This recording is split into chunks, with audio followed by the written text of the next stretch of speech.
Conflict and negotiation. Definition and sources of conflict. Coca-Cola versus Indian government, a case in managing conflict. In 1977, a notable episode of conflict management unfolded between the Indian government and the Coca-Cola Company, a global soft drink giant. This conflict serves as a significant case study in how multinational corporations and national governments navigate disputes, particularly in the realm of economic policies and regulatory frameworks. The crux of the conflict lay in India's Foreign Exchange Regulation Act, FERA, of 1973, which mandated that foreign companies had to dilute their equity holdings to a maximum of 40% in order to operate in India. The aim of FERA was to promote domestic ownership and reduce foreign control over Indian industries. Coca-Cola, which had been operating in India since 1956, faced a fundamental problem with this regulation. The company's business model relied heavily on maintaining a majority stake to ensure control over its operations and brand integrity. In response to FERA, Coca-Cola sought to circumvent the regulations by proposing to set up a joint venture with an Indian partner, but this strategy was insufficient to satisfy the government's requirements. Negotiations dragged on without resolution, and the Indian government remained firm on enforcing the law. By 1977, the standoff had escalated into a significant political and economic issue. The political landscape further complicated the situation. In 1977, India experienced a major political shift with the rise of the Janata Party, which had ousted the ruling Indian National Congress in a dramatic electoral victory. The new government, led by Prime Minister Morarji Desai, was keen on asserting its nationalist credentials and addressing issues related to foreign influence in the economy. This shift further hardened the government's stance on foreign companies and intensified the conflict with Coca-Cola. In an effort to resolve the issue, the Indian government demanded that Coca-Cola either comply with FERA's regulations or exit the Indian market. Faced with an untenable situation and growing political pressure, Coca-Cola chose to withdraw from India. The company's exit in 1977 marked a significant retreat, and its bottling plants and operations were eventually taken over by Indian firms. This episode in 1977 underscores several key aspects of conflict management. Firstly, it highlights the challenges faced by multinational corporations when dealing with national regulatory frameworks that conflict with their operational models. Companies like Coca-Cola must navigate not only the legal and financial implications but also the broader political and cultural context of the host country. Secondly, the conflict reveals the role of domestic political dynamics in shaping regulatory outcomes.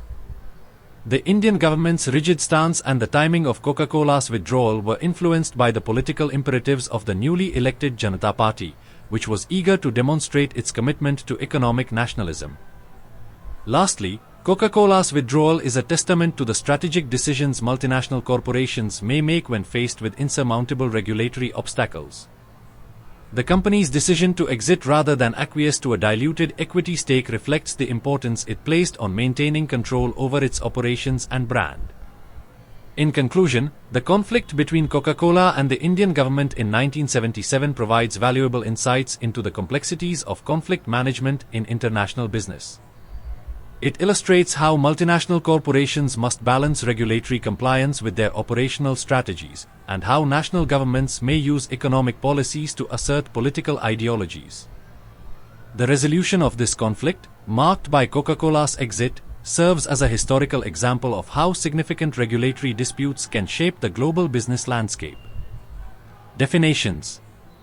In the context of organizational behavior, conflict is a multifaceted concept that can be defined in several ways, depending on the perspective being used.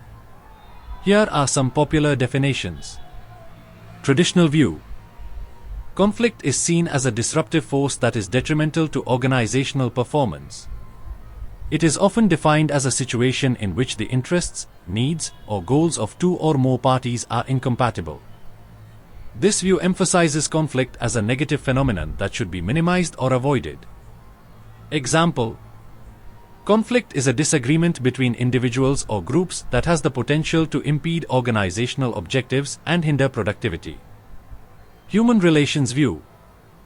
This perspective recognizes that conflict can be a natural and inevitable part of organizational life. It is seen as an opportunity for growth and development, fostering better understanding and stronger relationships. In this view, conflict is considered normal and potentially beneficial if managed constructively. Example: conflict is a natural outcome of differing needs and goals within an organization, and when handled constructively, it can lead to improved relationships and organizational effectiveness. Interactionist view. The interactionist approach suggests that conflict is not only inevitable but also necessary for stimulating innovation and progress. It encourages the presence of functional conflict, which is constructive and promotes change and improvement. This perspective values conflict as a catalyst for organizational change. Example: conflict is a necessary component of organizational dynamics that can lead to positive change and innovation when managed effectively. Processual view focuses on conflict as a process rather than a static situation. It emphasizes the ongoing nature of conflict, involving continuous interaction and negotiation among parties. This view looks at how conflict unfolds over time and how it is managed through various stages. Example: conflict is a dynamic process involving interactions between parties with divergent interests, evolving over time and requiring continuous management. Constructivist view. From a constructivist perspective, conflict is seen as a social construct that emerges from the interpretations and meanings assigned by the individuals involved. This approach highlights how perceptions and interpretations of conflict shape its nature and outcomes. Example: conflict is a social construct shaped by individuals' perceptions and interpretations of their interactions and disagreements. Each of these definitions offers a different lens through which to understand and manage conflict within organizations, reflecting varying attitudes towards its role and impact. Classification of conflicts: intrapersonal, interpersonal and intergroup conflicts. Intrapersonal conflict. Intrapersonal conflict occurs within an individual. It arises when there are competing demands, values, or goals within oneself. This type of conflict can be triggered by a range of issues, including ethical dilemmas, role ambiguity, and personal versus professional goals. For instance, an employee might experience intrapersonal conflict if they are torn between pursuing a career advancement opportunity that requires relocation and their commitment to family life. The impact of intrapersonal conflict on organizational behavior can be significant. Employees grappling with internal conflicts may exhibit reduced job satisfaction, decreased motivation, and lower productivity. This internal strife can also manifest in stress and burnout, affecting mental health and overall well-being. Addressing intrapersonal conflict involves providing support systems such as counseling services, career development resources, and clear role definitions. Interpersonal conflict. In contrast, interpersonal conflict occurs between individuals within the organization. This type of conflict typically arises from differences in values, goals, or perceptions. It can be triggered by competing interests, communication breakdowns, or personal disagreements. For example, two employees might clash over project responsibilities or have differing opinions on strategic direction, leading to tension and decreased collaboration. Interpersonal conflicts can have both immediate and long-term consequences for organizations. In the short term, they can disrupt team dynamics, hinder effective communication, and lead to reduced productivity. Over time, unresolved interpersonal conflicts can escalate, resulting in increased turnover, damaged relationships, and a toxic work environment. Effective conflict management strategies are essential to mitigate these effects. Techniques such as conflict resolution training, mediation, and fostering an open communication culture can help address and resolve interpersonal conflicts. Comparative analysis and organizational impact. While intrapersonal and interpersonal conflicts differ in their origins, their effects on organizational behavior are intertwined.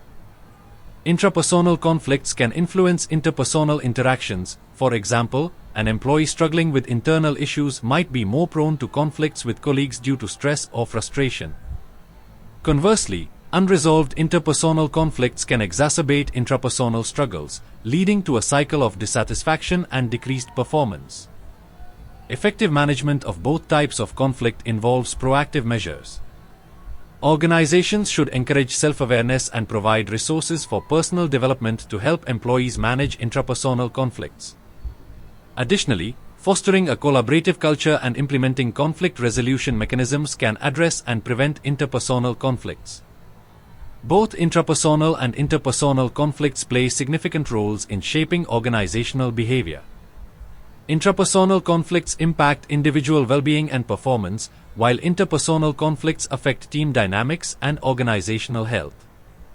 Recognizing and addressing these conflicts through supportive practices and effective management strategies is essential for creating a positive and productive work environment. Intragroup and intergroup conflict.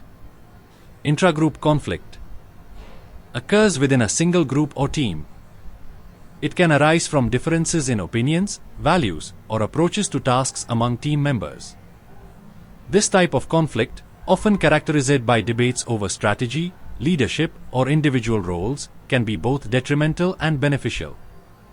On the negative side, unresolved intragroup conflict may lead to decreased morale, hindered communication, and reduced productivity. However, if managed constructively, it can stimulate creativity, encourage diverse perspectives, and improve problem solving. Effective conflict management strategies, such as active listening and structured mediation, are essential for leveraging intragroup conflict to foster team cohesion and innovation. Intergroup conflict, on the other hand, occurs between different groups or teams within an organization. This form of conflict can stem from competition for resources, differing objectives, or misunderstandings between departments. For example, a marketing team and a sales team might clash over budget allocations or campaign strategies. Intergroup conflict can create a competitive atmosphere that might drive performance but can also lead to siloed thinking and hinder collaboration. Addressing intergroup conflict requires a focus on aligning goals, improving interdepartmental communication, and fostering a collaborative culture. Both intragroup and intergroup conflicts highlight the need for effective conflict resolution strategies in organizational behavior. By understanding the nature of these conflicts and implementing strategies such as conflict resolution training, team-building exercises, and clear communication channels, organizations can turn potential disruptions into opportunities for growth and improvement. Ultimately, adept handling of both types of conflict can enhance organizational harmony, drive innovation, and lead to a more cohesive and effective workplace. Organizational conflict and its categories. Conflict process. The conflict process typically unfolds in 5 distinct stages: potential opposition, cognition and personalization, intentions, behavior, and outcomes. Each stage plays a crucial role in shaping how conflicts develop and are ultimately resolved within an organization. Potential opposition. The first stage, potential opposition, arises from the presence of conditions that may lead to conflict. These conditions include differences in values, goals, or interests among individuals or groups within an organization. For example, conflicts might stem from limited resources, incompatible goals, or varying personal values. At this stage, the conflict is latent and not yet visible. Recognizing potential opposition is critical because it allows management to address underlying issues before they escalate into more significant disputes.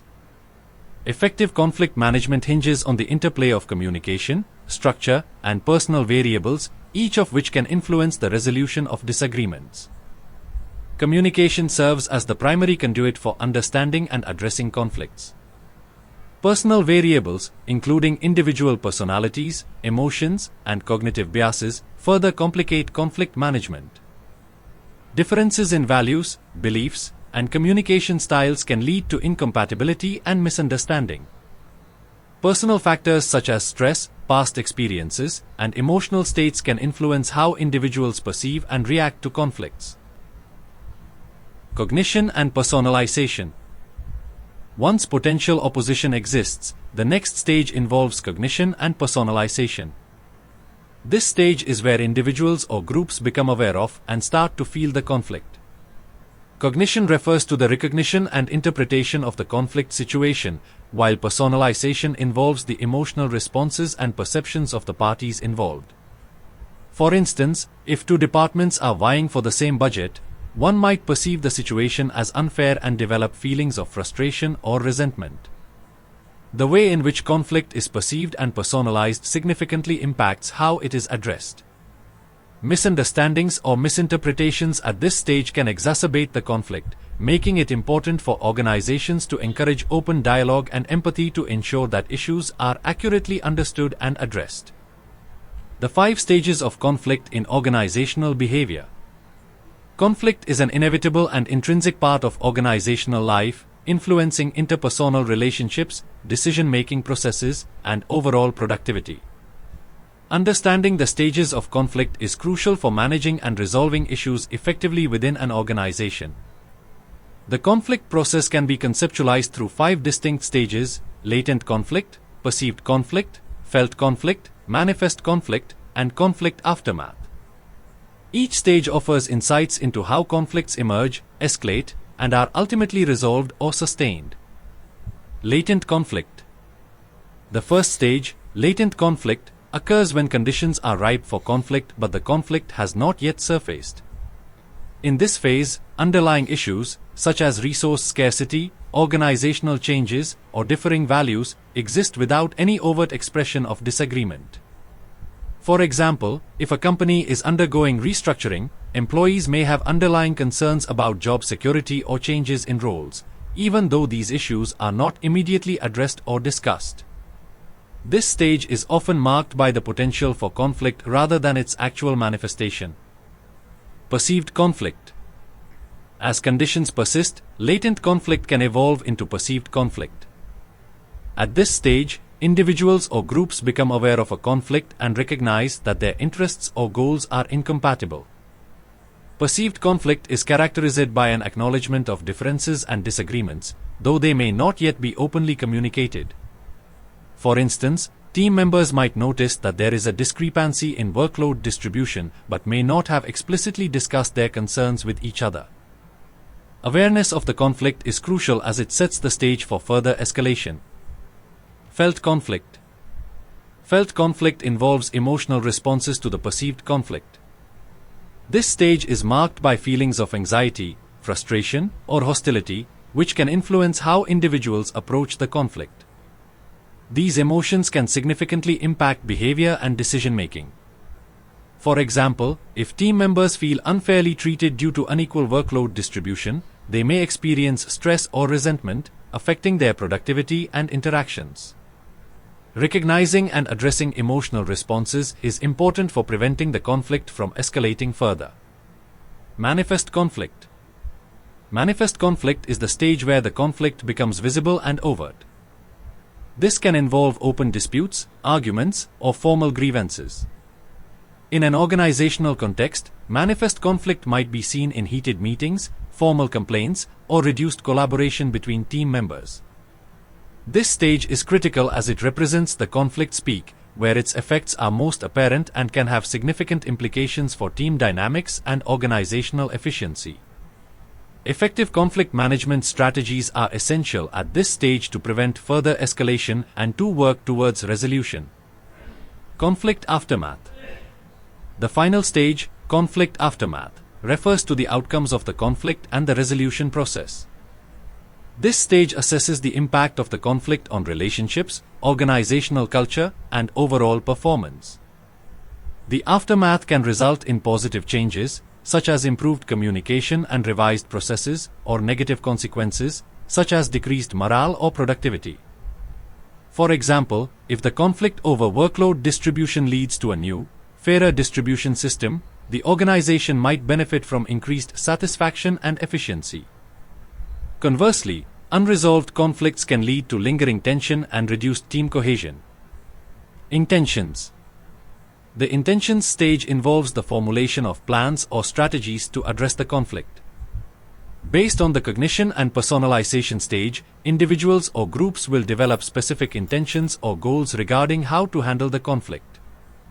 Intentions can range from cooperative, seeking a win-win solution, to competitive, pursuing a win-lose outcome.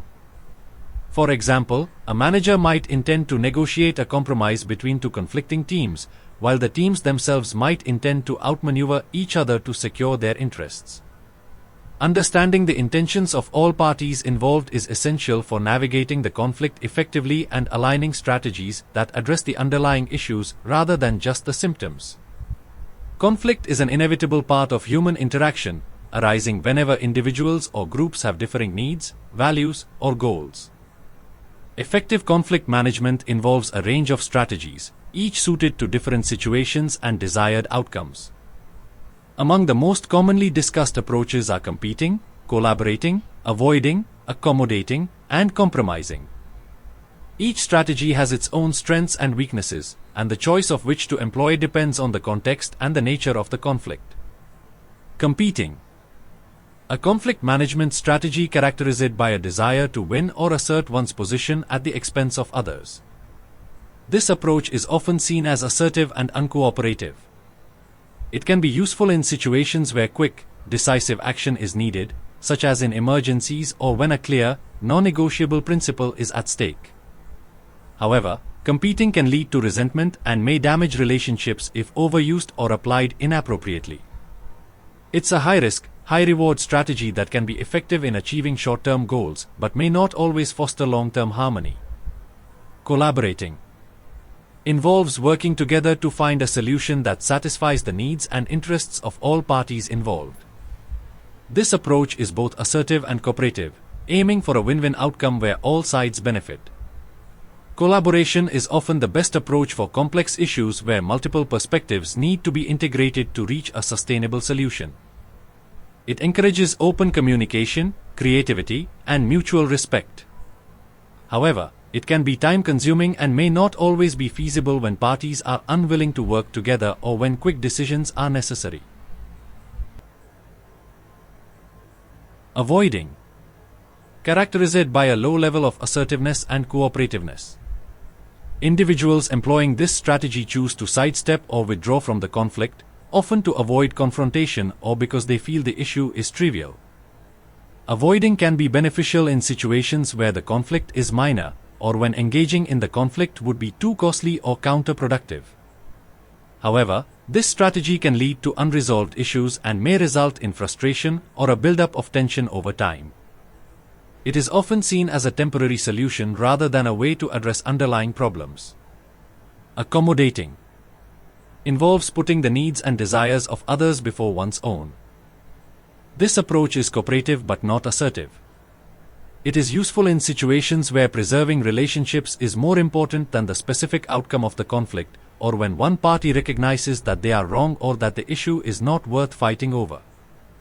While accommodating can help to smooth over disputes and maintain harmony, it can also lead to feelings of being undervalued or taken advantage of if used excessively.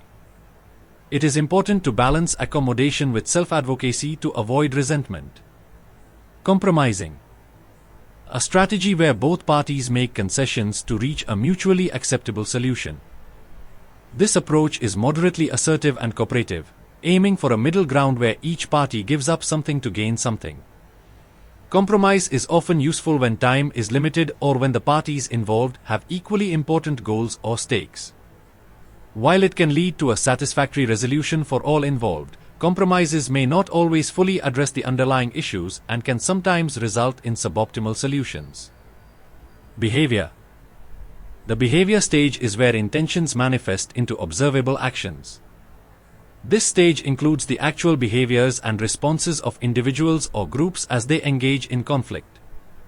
For example, if the intention is to compete, the behavior might include aggressive communication, withholding information, or forming coalitions. Conversely, cooperative intentions might lead to collaborative meetings, shared problem-solving, and open communication. The behaviors exhibited can either escalate or de-escalate the conflict, depending on how they are managed. Effective conflict resolution requires monitoring these behaviors and providing guidance to ensure that they align with the intended conflict resolution strategies. Outcomes. The final stage of the conflict process is outcomes, which refer to the results of the conflict and its resolution. Outcomes can be positive, leading to improved understanding, strengthened relationships, and enhanced organizational performance. Alternatively, they can be negative, resulting in unresolved disputes, reduced morale, or decreased productivity. For instance, successful conflict resolution might lead to more efficient processes and stronger teamwork, while unresolved conflicts could result in high employee turnover or persistent inefficiencies. Evaluating the outcomes helps organizations learn from the conflict process and refine their approaches to conflict management. Functional and dysfunctional conflicts. Conflict is a natural and inevitable aspect of human interactions, but its impact can vary greatly depending on its nature. Functional and dysfunctional conflicts represent two distinct outcomes of conflict dynamics. Functional conflict, often referred to as constructive conflict, fosters growth and improvement within a group or organization. It occurs when disagreements lead to positive outcomes, such as better decision-making, increased creativity, and enhanced relationships. In functional conflict, the parties involved engage in open dialogue, actively listen to differing viewpoints, and collaborate to find mutually beneficial solutions. This type of conflict promotes problem-solving and innovation, ultimately contributing to the overall health and effectiveness of a team. In contrast, dysfunctional conflict or destructive conflict undermines relationships and hampers progress. It arises when disputes escalate into personal attacks, create a hostile environment, or derail productivity. Dysfunctional conflict often stems from poor communication, unresolved issues, or power struggles, leading to a breakdown in collaboration and trust. This type of conflict can perpetuate negativity, reduce morale, and hinder organizational goals. Understanding the distinction between functional and dysfunctional conflict is crucial for managing and resolving disputes effectively. By fostering functional conflict and addressing dysfunctional patterns, individuals and organizations can harness the positive potential of conflict while mitigating its detrimental effects. Conflict management techniques. Problem solving. Problem solving is a fundamental technique in conflict management that involves identifying the root causes of a dispute and collaboratively working towards a resolution. This approach emphasizes understanding the underlying issues rather than merely addressing surface-level disagreements. It typically involves a structured process, identifying the problem, brainstorming potential solutions, evaluating these solutions, and implementing the most viable one. One of the key advantages of problem solving is that it encourages open communication and mutual understanding. By focusing on the issue at hand rather than personal grievances, parties can work together to find a solution that satisfies everyone's needs.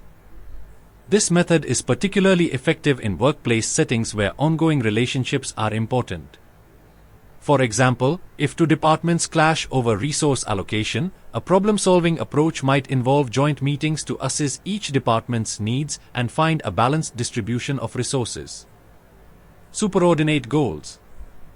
Superordinate goals are overarching objectives that require the cooperation of all parties involved to achieve. This technique shifts the focus from individual or group interests to a common goal that is beneficial for everyone. By emphasizing shared goals, parties can transcend their differences and work together more harmoniously. Superordinate goals are particularly useful in situations where parties have conflicting interests but can agree on a higher-level objective. For instance, in a team project where members have differing opinions on the approach, the team might identify a superordinate goal such as delivering a high-quality final product. This shared objective can unite team members and motivate them to collaborate despite their disagreements on specific methods. Expansion of resources. Expanding resources is another effective conflict management technique. This approach involves increasing the availability of resources to reduce competition and alleviate scarcity-related tensions. By expanding the pool of resources, parties can address the underlying issue of resource scarcity that often fuels conflicts. In practical terms, resource expansion can take various forms. For example, in a corporate setting, if two departments are competing for a limited budget, the organization might address the conflict by increasing the overall budget or reallocating funds to better meet the needs of both departments. Similarly, In a community setting, expanding physical resources like public spaces or funding for local initiatives can reduce competition and foster collaboration among different groups. Other techniques. In addition to these methods, several other conflict management techniques can be beneficial. Mediation involves a neutral third party who facilitates discussions and helps the conflicting parties reach a mutually acceptable resolution. Arbitration, on the other hand, involves a third party who makes a binding decision based on the evidence presented. Both techniques are valuable in scenarios where direct negotiation may be challenging. Active listening is another crucial technique, involving paying close attention to the speaker, understanding their perspective, and responding thoughtfully. This approach helps to build empathy and reduce misunderstandings, making it easier to find common ground. Conflict management is essential in both personal and professional settings to maintain healthy relationships and achieve constructive outcomes. Among the various techniques available, avoidance, smoothing, and compromising are three distinct approaches, each with its own advantages and limitations. Avoidance involves deliberately steering clear of the conflict or postponing its resolution. This technique can be useful in situations where the issue is trivial or when emotions are running too high for a productive discussion. By avoiding the conflict, individuals can prevent escalation and give themselves time to gain perspective. However, this approach may lead to unresolved issues festering over time, potentially causing more significant problems in the future. It's most effective when the conflict is minor or when temporary peace is more beneficial than immediate confrontation. Smoothing, on the other hand, seeks to minimize differences and emphasize common ground. This technique involves downplaying the importance of the conflict and focusing on areas of agreement. Smoothing can help maintain harmony and prevent the conflict from becoming a larger issue. It's particularly effective in preserving relationships and ensuring that team dynamics remain positive. However, while smoothing can create temporary harmony, it often doesn't address the root causes of the conflict, which may lead to recurring issues if not eventually resolved. Compromising is a more balanced approach where each party makes concessions to reach a middle ground. This technique is effective in situations where a quick, practical resolution is needed and where both parties are willing to give up something to achieve a mutually acceptable outcome. Compromising can foster a sense of fairness and collaboration, as it acknowledges the concerns of both sides. However, it may result in a solution that is less than ideal for both parties, as it often involves a degree of sacrifice. Conflict management is crucial in maintaining a productive and harmonious environment in various settings, from workplaces to personal relationships. Effective techniques to address conflicts include authoritative command, altering human variables, and altering structural variables. Each approach offers distinct advantages and is suitable for different scenarios. Authoritative command involves a top-down approach where a leader or manager makes decisions and enforces solutions to resolve conflicts. This technique is particularly effective in situations requiring quick, decisive action or when dealing with safety or compliance issues. It relies on the leader's ability to make informed decisions and assert authority to implement solutions. While this method can swiftly resolve conflicts, it may also lead to resentment or a lack of engagement if not handled with care. The success of authoritative command depends largely on the leader's credibility and the fairness of the decision. Altering human variables focuses on changing the behaviors, attitudes, or skills of the individuals involved in the conflict. This can be achieved through training, mediation, or counseling. By addressing underlying interpersonal issues or improving communication skills, this approach aims to foster a better understanding and cooperation among parties. For example, conflict resolution training can help individuals develop better negotiation and empathy skills, reducing the likelihood of future conflicts. Altering structural variables involves modifying organizational structures, policies, or processes that contribute to conflict. This could mean changing workflow systems, revising job roles, or adjusting reporting lines. By addressing the structural factors that contribute to conflicts, organizations can create an environment that minimizes sources of friction and promotes smoother interactions. For instance, restructuring teams or revising unclear job responsibilities can reduce confusion and conflict. While this method can provide long-term solutions, it may require significant changes and investment, and its effectiveness depends on accurate identification of the structural issues. Negotiation, definition of negotiation, approaches and process. Distributive bargaining. Concepts and dynamics. Distributive bargaining, often referred to as zero-sum or win-lose negotiation, is a negotiation approach where the parties involved compete over a fixed amount of resources, also known as a fixed pie. The essence of distributive bargaining is that any gain by one party comes at the expense of the other party. This type of negotiation is prevalent in scenarios where the resources to be divided are finite, such as salary negotiations, sales transactions, or the division of assets in a legal dispute. Fixed pie. The concept of the fixed pie is central to distributive bargaining. It denotes a situation where there is a predetermined amount of value or resources available, and the goal of the negotiation is to divide this pie between the parties. The fixed pie metaphor emphasizes that the total value cannot be increased, rather, the negotiation focuses on how to split the existing value. For instance, in a salary negotiation, the pie represents the total budget available for salary increases. The challenge for negotiators is to maximize their share of this fixed resource. Target point. Each party in a distributive negotiation has a target point, which is the ideal outcome they aim to achieve. The target point represents the best possible deal for the party if conditions were ideal. It is typically based on the parties' interests and expectations and serves as a guiding benchmark during the negotiation process. For example, in a car purchase negotiation, a buyer's target point might be the lowest price they hope to pay, while the seller's target point might be the highest price they want to receive. Resistance point. In contrast to the target point, the resistance point, or reservation point, is the worst outcome a party is willing to accept before walking away from the negotiation. It represents the minimum acceptable outcome for the seller and the maximum acceptable outcome for the buyer. The resistance point sets the boundary within which the negotiation can occur. Going below this point would result in an unacceptable deal for the party. In a salary negotiation, if a job candidate's resistance point is a certain minimum salary, accepting anything below this amount would be unacceptable. Aspiration range. The aspiration range, also known as the settlement range, is the range within which an agreement is likely to be reached. It is the area between the parties' respective resistance points.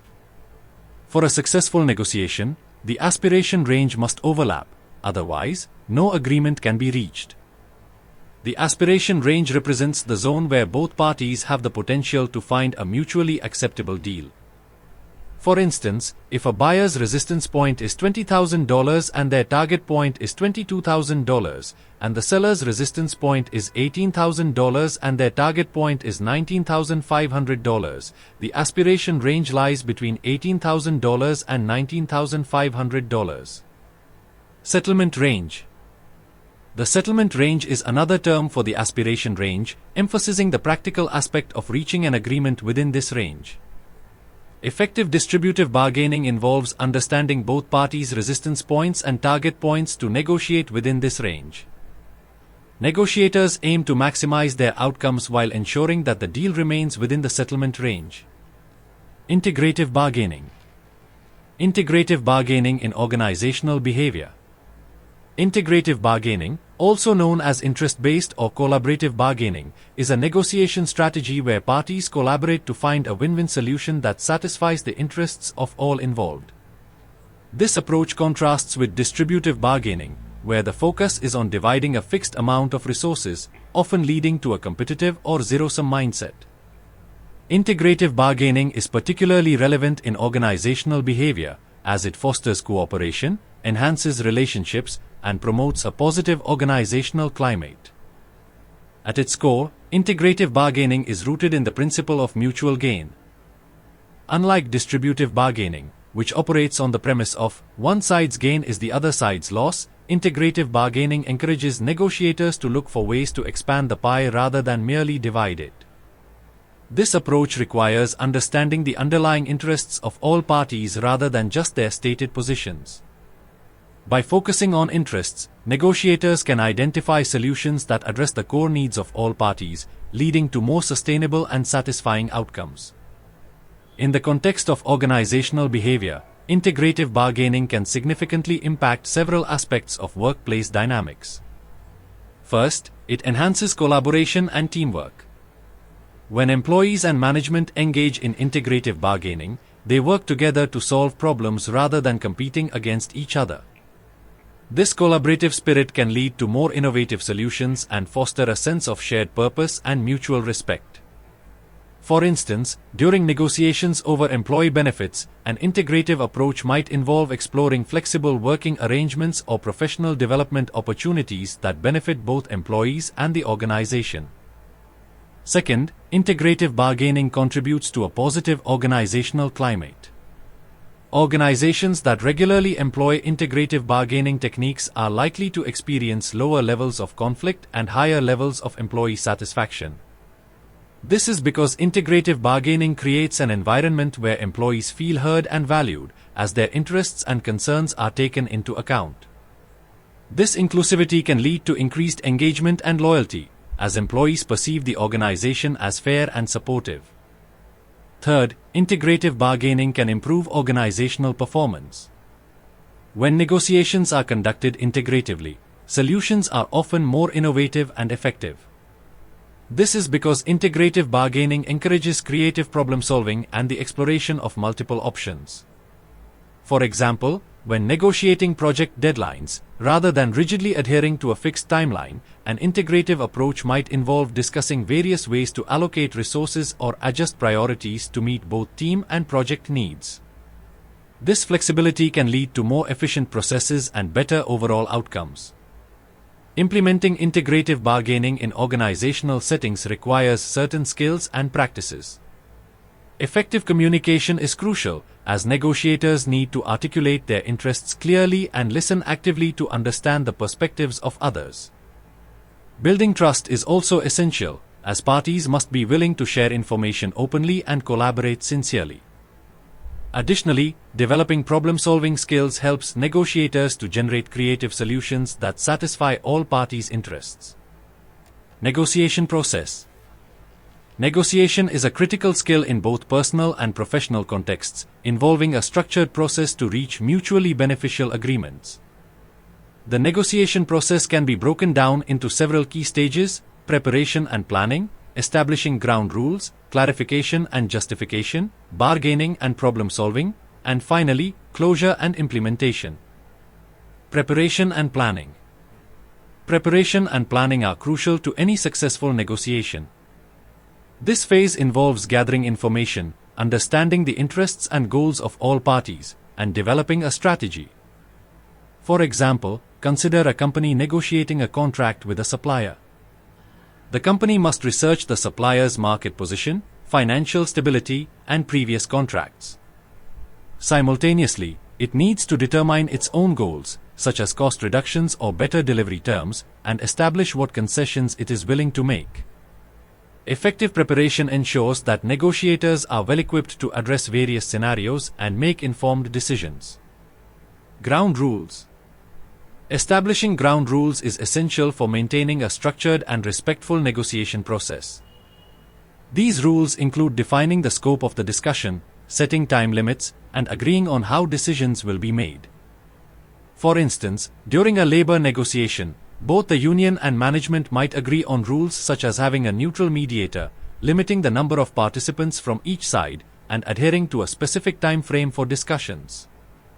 These rules help create a framework within which the negotiation can proceed smoothly and prevent disputes from escalating. Clarification and justification. Once the ground rules are set, the next step is clarification and justification. This stage involves articulating the needs, interests, and positions of each party and providing reasons behind them. In a real estate negotiation, For instance, a buyer might clarify that their offer is based on recent market analysis and comparable property sales. They would justify their position by showing data on property values and explaining their budget constraints. This transparency helps both parties understand each other's perspectives and form a basis for mutual understanding. Bargaining and problem solving. The heart of the negotiation process is bargaining and problem solving. This phase is where the actual exchange of offers and counteroffers takes place. Both parties work to find a middle ground that addresses their respective interests. For example, in a business partnership negotiation, one party might propose a revenue-sharing model while the other suggests a flat fee. Through a series of proposals and counter-proposals, both sides might explore creative solutions such as performance-based bonuses or phased payments. The goal is to identify a solution that satisfies the core interests of both parties while accommodating their constraints. Closure and implementation. The final stage, closure and implementation, involves formalizing the agreement and executing it. Once both parties have reached a consensus, they need to draft a detailed contract or agreement that outlines the terms and conditions. For example, in a software licensing negotiation, the agreement would specify the software features, licensing fees, support terms, and duration. After the agreement is signed, implementation involves putting the agreed-upon terms into action, such as delivering the software, setting up user support, and ensuring compliance with the contract terms. Effective closure ensures that both parties honor their commitments and that the negotiated agreement achieves its intended outcomes. Cross-cultural practices and differences in negotiation. Negotiation is a universal activity, yet it varies significantly across cultures, influenced by differing values, communication styles, and decision-making processes. Understanding these cross-cultural practices and differences is crucial for successful international business transactions and diplomatic relations.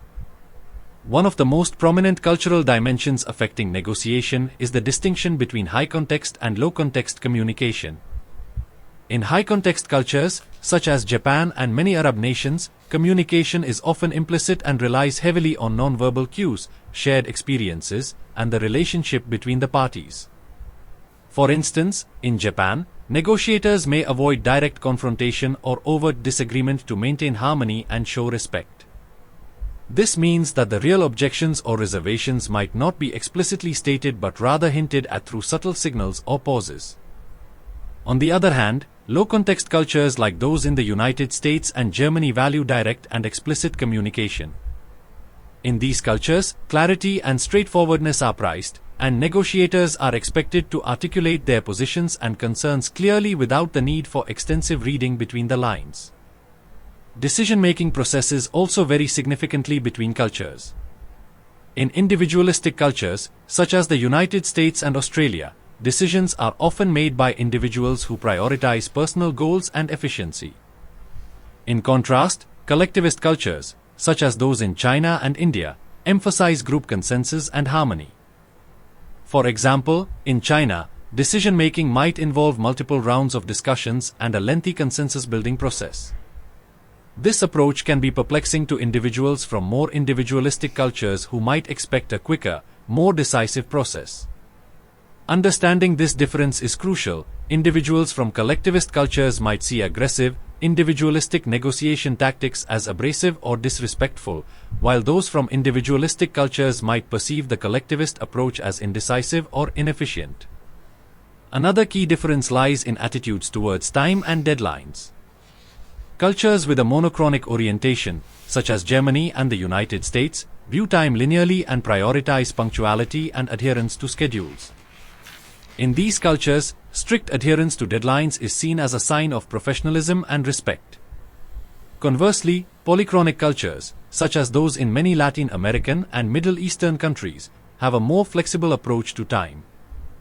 In these contexts, relationships and the negotiation process take precedence over strict adherence to deadlines. For example, a negotiator from Mexico might view a missed deadline as a minor issue if it means maintaining a good relationship with the counterpart, whereas an American negotiator might see it as a serious breach of professionalism. Cultural attitudes towards authority and hierarchy also influence negotiation practices. In hierarchical cultures like those in South Korea and Saudi Arabia, respect for authority and adherence to hierarchical structures are crucial. Negotiations in these cultures often involve senior leaders who make the final decisions, and lower-level negotiators are expected to defer to these leaders. Conversely, in egalitarian cultures such as Denmark and New Zealand, negotiations are typically more democratic, with input valued from all levels of the organization and decisions made collectively.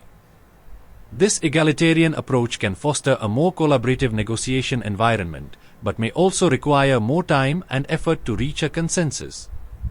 For more lectures on organizational behavior and other subjects, subscribe to the channel.